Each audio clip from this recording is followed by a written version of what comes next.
So welcome back to My 5XYZ. Today we're going to talk about bonds. So standard disclaimer, not a CFP, not a CPA.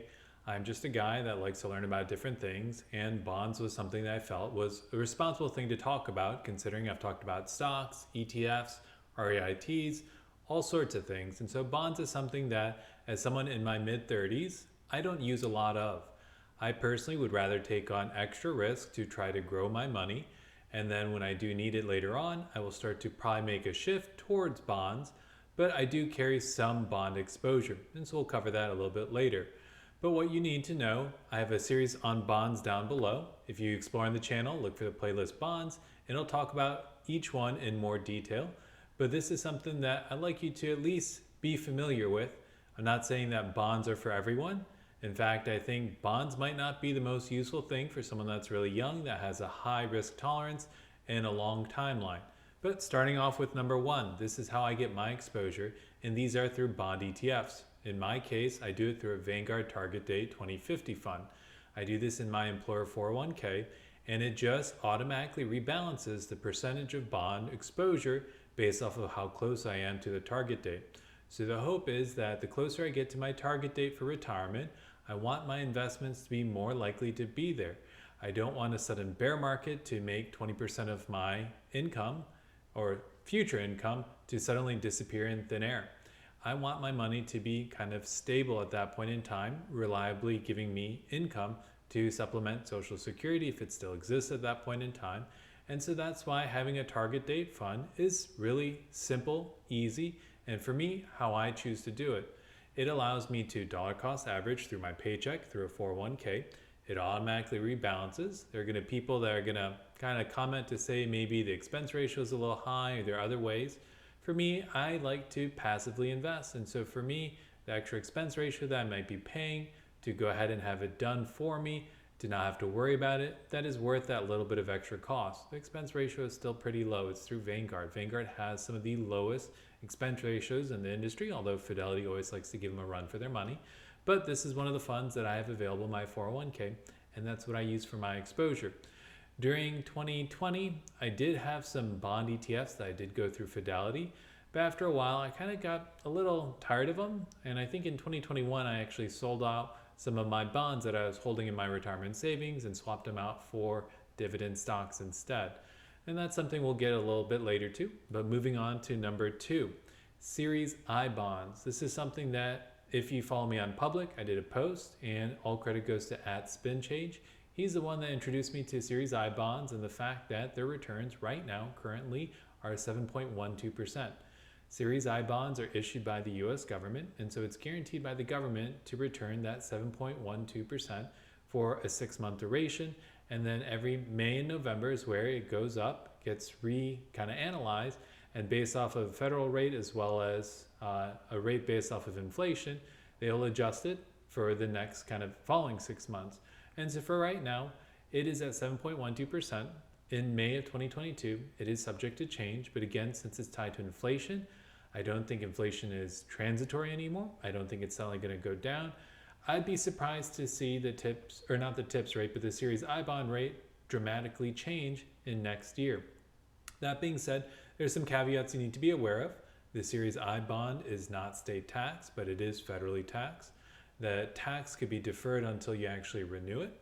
It has a 30-year maturity, but if you sell it within 5 years, you lose the last 3 months of the interest payments on it. And so that's just something you need to be aware of. But the minimum you need to hold it for is 1 year. And so this is something that if you wanted to lock in the exposure to the 7.12% for the next till May, where the rate changes, you could literally do 10,000, which is the max to end the year. And then to start off the year, another 10,000. The maximum is $10,000 per Social Security number. So if you were married, technically you each could do 10,000. So that'd be 20,000 in 1 year.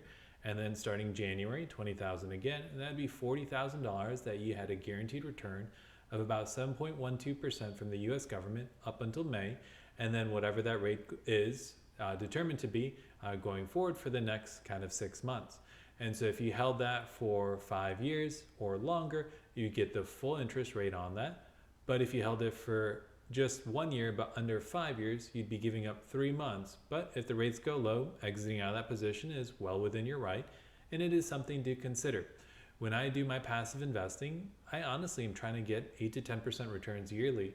So when I have a guaranteed 7.12% for right now, for at least until May 2022, and my suspicion is it's going to at least consistently be that high through the rest of 2022, this is something that I need to think long and hard about. I've never purchased Series I bonds before, but this is something that I'm really strongly considering, at least to start off this 2022 with doing it just lump sum right now, because one of the tricks is if you hold it for 2021, even if it was December of 2021, that counts as a year. So I get to shave off one of the 5 years just by doing it in December of 2021 as opposed to January 2022.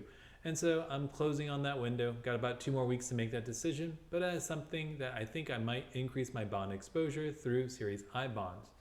The third thing to talk about is going to be TIPS. TIP stands for Treasury Inflation Protected Security, and this is issued by, again, the US government. And these TIPS are just basically a shield against inflation. What it is guaranteeing is that the return is going to be tied to inflation so that your money hopefully will not lose purchasing power. TIPS are a little bit different in the sense that it is still taxable income. And so the interest that you earn is going to be taxable. So some people will try to find ways to get into their retirement savings account. But in terms of why one would pick a Series I bond or a TIPS, one over the other, I'm not really sure. I don't have a lot of experience with bonds, and so if you know the answer to this or you can pass on some information, leave it in the comments. I'd be glad to learn more about it. But TIPS is another way to protect your money against inflation, and with inflation kind of rising to that 6%, finding ways to hedge against inflation is important. And there are a few things that are guaranteed, but the Series I bond and the TIPS both seem to be kind of US-backed bonds that help kind of take some of the risk of inflation away. Granted, it's not going to exceed huge returns of inflation, but these are things to consider and at least be familiar with if you're trying to plan for your investment strategy for 2022. The fourth is going to be municipal bonds. Municipal bonds are just state or local kind of loans that you're giving to your community to help build roads, parks, hospitals, infrastructure. And so these loans that you're giving out, you're going to get a principal, and it is a way of just getting a guaranteed return. Hopefully, you're not going to lose any of the principal because the government or the state or local government's not going to default on it. But this is one way to go ahead and get money. There are both tax-free and taxable ones, but municipal bonds usually get its kind of exposure. People are familiar with it for the simple fact on the branch that is actually tax-free, and that's municipal bonds. Again, if you want to learn a little bit more in detail, go to that video down below in that bond playlist. Then the final is going to be corporate bonds. Corporate bonds are going to be loans to a company so that they can invest in themselves, and they're going to give you a guaranteed interest rate. These corporate bonds are going to be something to evaluate based off of their rating, and that rating is important to know how risky or how likely it is they are going to default on it. The whole point of a bond is maybe to get safer returns or more reliable returns, but the last thing you want to see is that bond get defaulted so you lose out on that money, or at least lose part of that principal. That would not be a good thing. And so when you're looking for corporate bonds, you want to look for AAA, AA+. If it has a very low rating, that's considered to be a junk bond. But so my question for those that actually invest in corporate bonds is, what is the big difference between a corporate bond and just buying a dividend stock in that corporation? Why would you pick one over the other? One of the main things is going to be that that stock is not going to have a guaranteed principal. And so that stock, while it might have the ability to go up in price and value for that stock, it also can go down. So your principal could go down. And then on top of that, you might get that dividend.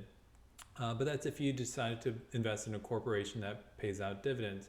And so for me personally, corporate bonds, while the principal should theoretically be guaranteed if it has a high enough rating or low enough chance of defaulting, I personally would rather just take my chance with stocks over bonds, if I'm talking about corporate bonds in particular. But I am not an expert on bonds, and so again, if you have some information to the contrary, definitely leave it in the comments. This is a way that we can start a conversation, and hopefully all of us can learn together. But those are my 5 when it comes to bonds. Hopefully you found this useful. If you did, don't forget to like.